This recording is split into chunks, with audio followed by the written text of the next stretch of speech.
محرم الحرام کے اس مہینے میں ہمیں کیا کرنا چاہیے اور کیا نہیں کرنا چاہیے۔ محرم الحرام کے اس مہینے میں اللہ پاک نے ہمیں دو چیزیں دی ہے، دو چیزوں کا حکم دیا ہے۔ کیا کیا؟ نمبر 1 روزہ رکھنے کا حکم دیا ہے، اور نمبر 2 اپنے اہل و عیال پر اس 10 تاریخ کو وسعت کرنے کا حکم دیا ہے۔ پہلی بات روزے کی، اور دوسری بات اہل عیال پر رزق میں وسعت کرنے کی۔ حضرت ابو موسیٰ اشعری رضی اللہ تعالیٰ عنہ کی ایک روایت ہے، وہ فرماتے ہیں کہ نبی اکرم صلی اللہ علیہ وسلم جب مدینہ تشریف لائے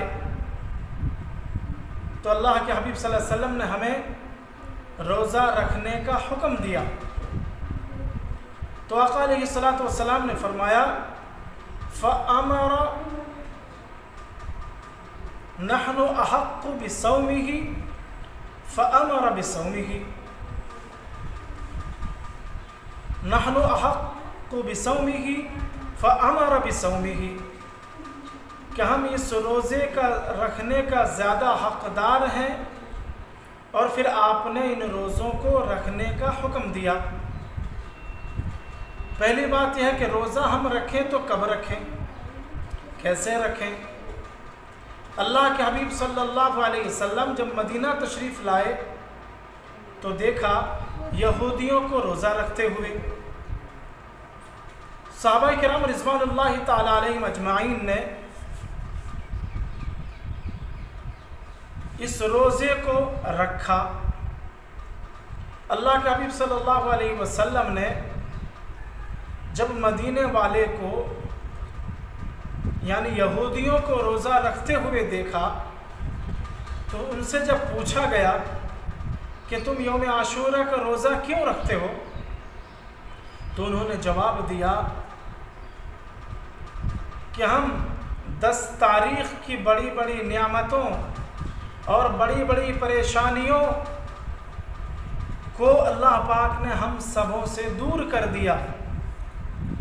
ایک ہم ادب و احترام سے رکھتے ہیں، عزت و تکریم کے لیے رکھتے ہیں، اور دوسرا اللہ نے ہمیں بہت بڑی بڑی مصیبتوں سے حفاظت فرمایا ہے، اس لیے ہم رکھتے ہیں۔ تو آقا علیہ الصلوۃ والسلام نے فرمایا کہ تم 10 تاریخ کو یوم عاشورہ کا روزہ رکھو، تو یہودی بھی روزہ رکھتے ہیں، حالانکہ ہمیں یہودیوں کی مخالفت کرنی چاہیے۔ تو جب تک رمضان المبارک کا روزہ فرض نہیں ہوا تب تک یہ یوم عاشورہ کا روزہ ہی فرض تھا۔ تو اللہ کے حبیب صلی اللہ علیہ وسلم سن 2 ہجری میں جب رمضان المبارک کا روزہ فرض ہو گیا تو پھر یہ روزہ یعنی یوم عاشورہ کا روزہ منسوخ ہو گیا، حالانکہ ابھی بھی مستحب ہونا اس کا باقی ہے۔ تو اللہ کے نبی صلی اللہ علیہ وسلم نے فرمایا کہ یہ یہودی حضرت موسیٰ علیہ السلام کو مانتے ہیں، ہم بھی ان کو مانتے ہیں، تو ان سے زیادہ حقدار تو ہم ہیں، تو ہم بھی یوم عاشورہ کا روزہ رکھیں گے۔